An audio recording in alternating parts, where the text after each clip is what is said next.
Bonjour et bienvenue sur l'Audace d'être moi, le podcast qui te donne des clés pour aller vers le meilleur de toi et vivre une vie libre, joyeuse et pleine de sens. Je suis Alexia Ferrantelli, je suis coach de vie et fondatrice de l'école d'auto-coaching AMACT. Tu écoutes l'épisode 80. Il s'appelle « 3 clés de la résilience. Apprivoiser tes émotions, garder ta liberté de jugement et accéder à ta raison ». On peut dire d'une personne qu'elle est résiliente quand, plutôt que de nier les événements ou de s'enfoncer dans la tristesse et la dépression à cause d'eux, elle parvient à y faire face et même à en ressortir grandie et plus forte. Dans l'épisode de la semaine dernière, je t'ai partagé 2 clés de la résilience et donc je poursuis aujourd'hui avec 3 nouvelles clés.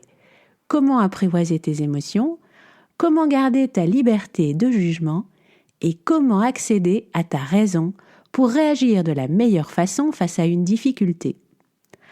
La première clé, c'est d'apprivoiser tes émotions.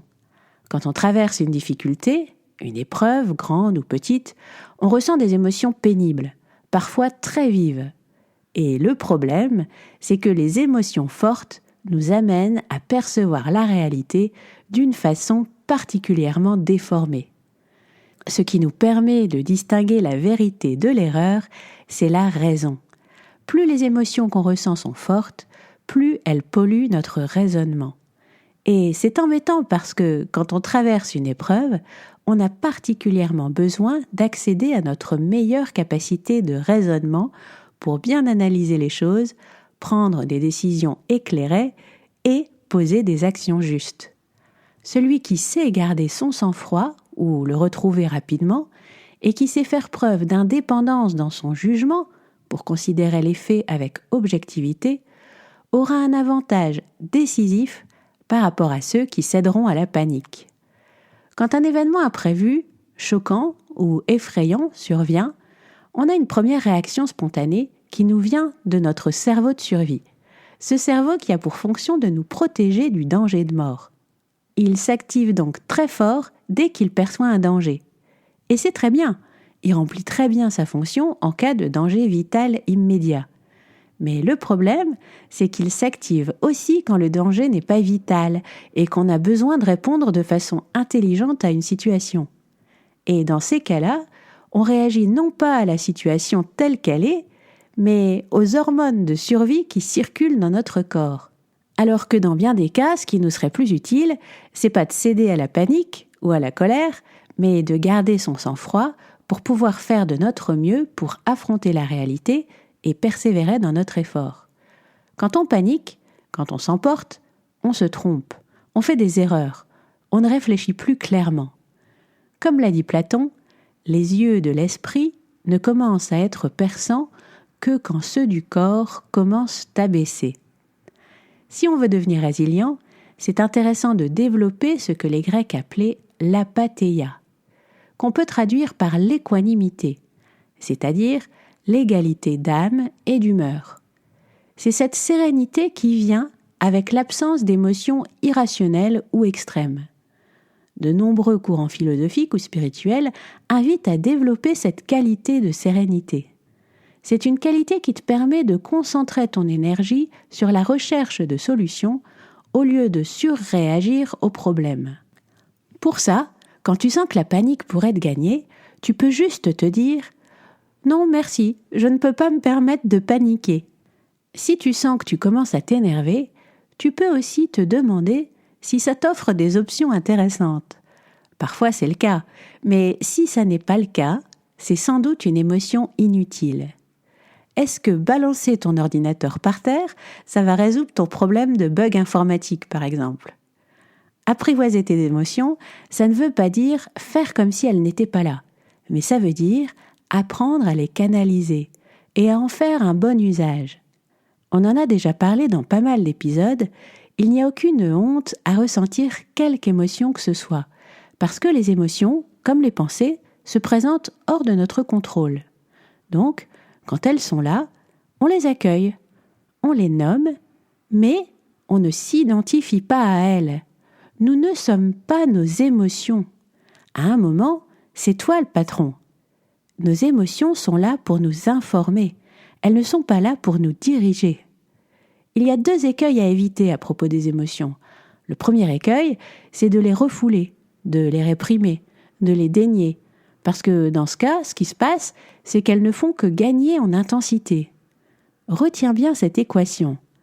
La souffrance, c'est l'émotion plus la résistance à l'émotion. Ok ? La souffrance, c'est l'émotion plus la résistance à l'émotion. Donc, plus tu luttes contre ce que tu ressens, plus tu souffres. Et puis, quand on n'accepte pas ces émotions, on risque d'éclater complètement à un moment donné, ou de somatiser, ou de fuir dans des addictions. Donc, c'est pas une bonne idée. Alors, évite la résistance. Accueille ton émotion. Mais l'accueillir, ça ne veut pas dire t'identifier à elle. Ça ne veut pas dire te laisser totalement submerger par ton émotion. Ça ne veut pas dire te laisser complètement emporter, voire l'alimenter et l'intensifier encore et encore. C'est le deuxième écueil, ça, et il est à éviter aussi. Parce que, en faisant ça, tu entretiens ta souffrance. Et en plus, tu limites complètement ta possibilité de voir les choses de façon rationnelle et de trouver les réponses résilientes à la situation. Pour apprivoiser tes émotions, il s'agit juste d'être attentif, de te mettre en observateur et de te dire « Tiens, quelque chose en moi est en colère ou a peur. » Et tu détends ton corps, tu respires et tu laisses la vibration dans ton corps apparaître et disparaître tout en restant calme et tranquille. Tu peux aussi poser la main à l'endroit de ton corps où se situe ton émotion. Et puis tu peux écouter le message de ton émotion. Est-ce qu'il y a une info sur la réalité à prendre en compte ? Est-ce qu'un de tes besoins n'est pas nourri ? Est-ce qu'une de tes croyances est à lâcher ? Et après, tu peux faire un choix conscient. Tu peux te demander, est-ce que j'ai besoin de flipper ou de m'énerver pour ça ? Non, parce que j'ai compris que ça n'apporte rien de constructif et que je veux développer mon super pouvoir d'apathéia ou d'équanimité. Et donc, je m'entraîne en toute occasion. Tu peux te poser des questions du type « Est-ce que cette circonstance m'empêche d'être la personne que j'ai envie d'être ? Est-ce que ça m'empêche d'agir avec amour, courage, justice, maîtrise de moi, sincérité, intelligence, humilité ?» Ces questions-là, c'est une invitation à agir à partir du meilleur soi possible, au lieu de réagir en mode survie. Donc, c'était la première clé, apprendre à apprivoiser ses émotions. C'est une clé importante de la résilience parce que ça nous permet de moins souffrir et d'accéder aux parts les plus élevées de nous-mêmes, c'est-à-dire notre intelligence et notre âme, ou notre sagesse intérieure. La deuxième clé dont je veux te parler aujourd'hui, à propos de la résilience, c'est la liberté de jugement. Parce que il y a un autre élément majeur qui peut te faire perdre contact avec ta capacité de raisonner et avec ta sagesse intérieure.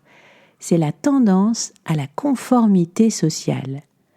Une part de l'être humain est conçue pour adopter spontanément la même lecture des événements et la même réaction émotionnelle que le plus grand nombre. Si personne ne réagit, on ne réagit pas. Si tout le monde panique, on panique aussi. La conformité sociale, c'est une tendance naturelle de l'être humain. Il a tendance à se ranger à la réaction du plus grand nombre, au mépris de sa propre capacité de discernement. Ça nous était bien utile quand toute la tribu devait très rapidement fuir un prédateur. Une personne se mettait à courir et toute la tribu lui emboîtait le pas comme un seul homme. De très nombreuses études en psychologie sociale ont démontré cette tendance de beaucoup de personnes à abandonner leur propre capacité de discernement pour la conformité sociale. Je vais t'en citer 2 aujourd'hui. La première, je la trouve assez marrante. Dans une salle d'attente, des complices se lèvent chaque fois qu'un bip retentit. Et ce qu'il se passe, c'est que très rapidement, les sujets se mettent eux aussi à se lever quand le bip retentit. Et après coup, quand on leur demande pourquoi ils ont fait ça, ils répondent tout le monde le faisait, alors j'ai pensé que c'était ce qu'il fallait faire. Dans une autre étude, on présente 3 baguettes de longueur différente en demandant au sujet de dire laquelle de ces 3 baguettes est de la même taille qu'une 4e baguette. La taille des baguettes est suffisamment différente pour que le doute ne soit pas possible. Mais le sujet doit répondre après 7 à 9 compères qui donnent une réponse erronée. À chaque fois, ils désignent tous une mauvaise baguette.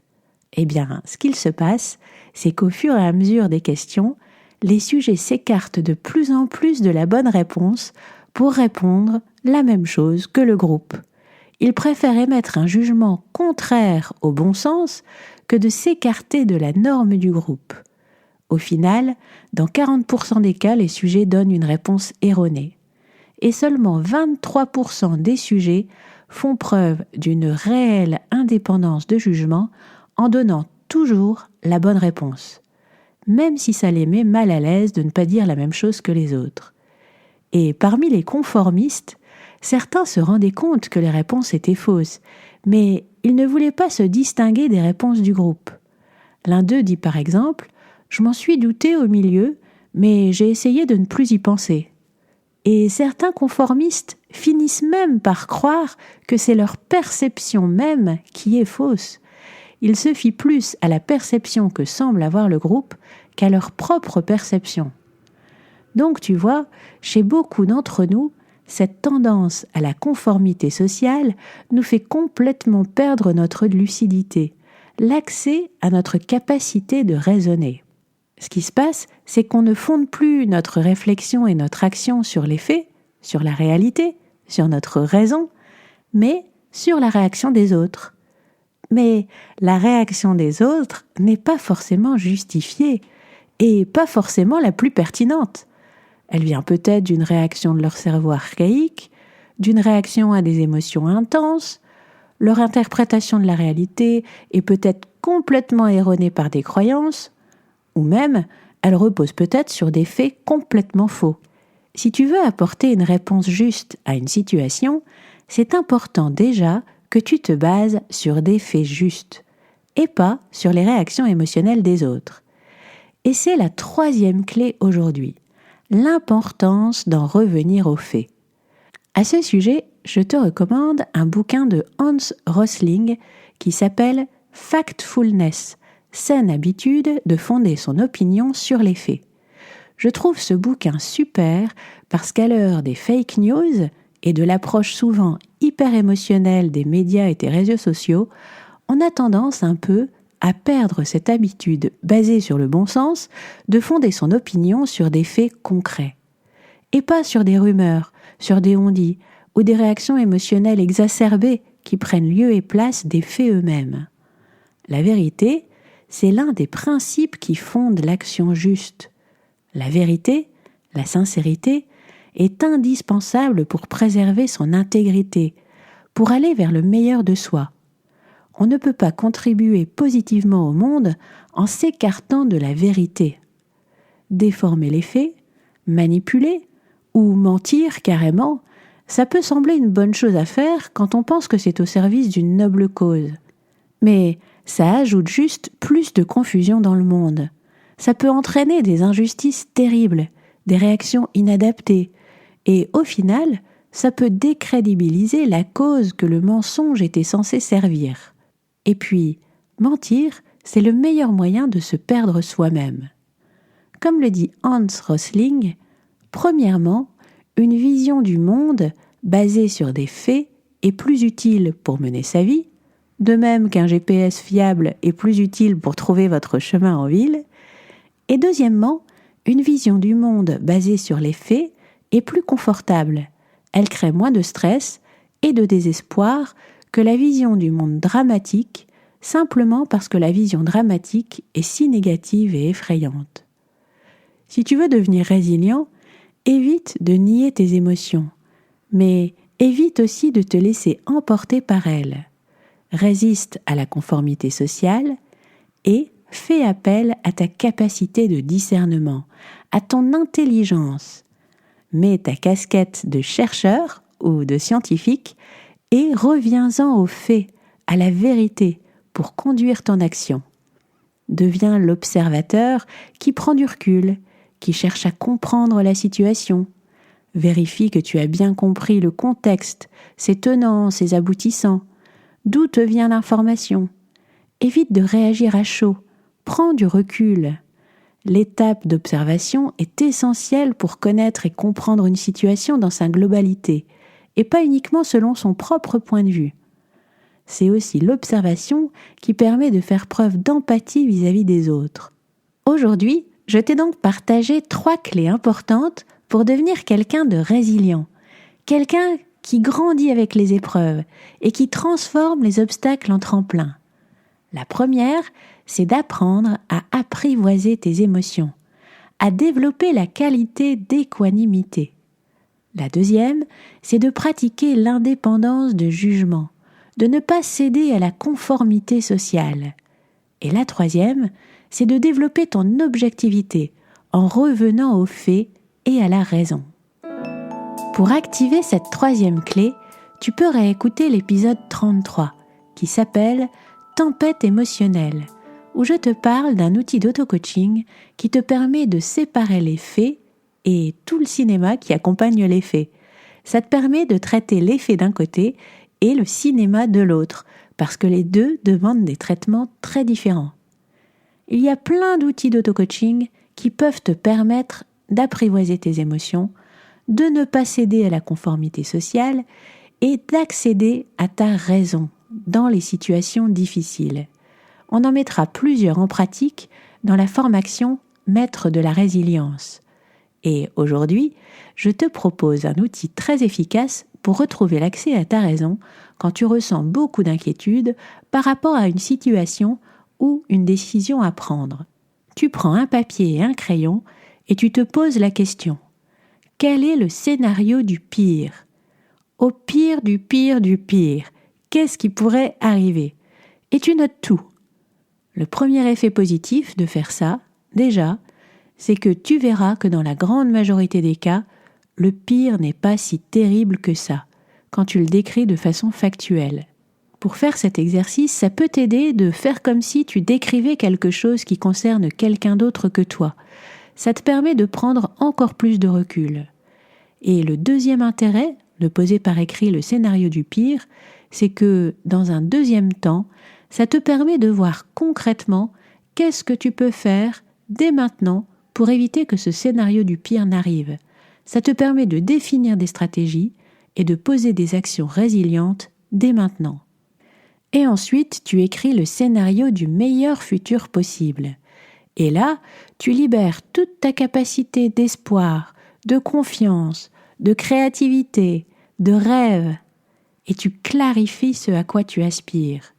Et là aussi, dans un deuxième temps, tu te poses la question: quelle stratégie je vais mettre en œuvre et qu'est-ce que je vais faire dès aujourd'hui, concrètement, pour que ce futur advienne? Voilà, c'est tout pour aujourd'hui. Je suis encore bien enrhumée, donc j'espère que ma voix ne t'a pas trop perturbée.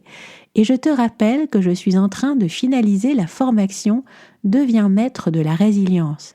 Elle a pour objectif de te permettre de développer toutes les ressources pour devenir quelqu'un qui grandit avec les épreuves, quelqu'un qui sait transformer les obstacles en opportunités, quelqu'un qui, quoi qu'il arrive, se rapproche de la personne qu'il a envie d'être et de la vie à laquelle il aspire. La formation est en promotion pour le moment, donc si tu es intéressé, n'hésite pas, je vais te mettre le lien dans les notes de l'épisode. Je te laisse sur cette citation d'Épictète. Quand une impression te frappe, ne la laisse pas te désarçonner. Dis-lui juste: attends un peu, fais voir qui tu es et ce que tu représentes. Laisse-moi te tester. Si tu aimes ce podcast et que tu veux m'encourager à continuer, laisse un commentaire sur Apple Podcast. C'est ce qui m'aide le plus à me faire connaître. Et aussi, like, laisse des commentaires et partage sur les réseaux sociaux. Ça te prendra 1 minute, mais ça fait toute la différence. Merci. Je voulais d'ailleurs remercier Berdouès qui a déposé l'avis suivant sur Apple Podcast. Merci Alexia pour tes podcasts. J'écoute, je réécoute, j'envoie à mes amis ES et à mes amis IS, bravo pour le travail accompli. C'est clair, simple à comprendre, les exemples sont proches de nos quotidiens. Merci et longue vie à l'audace d'être moi. Merci à toi, Berdouès, d'avoir pris le temps de déposer ce message qui me fait très plaisir et permettra à d'autres de me découvrir. À bientôt!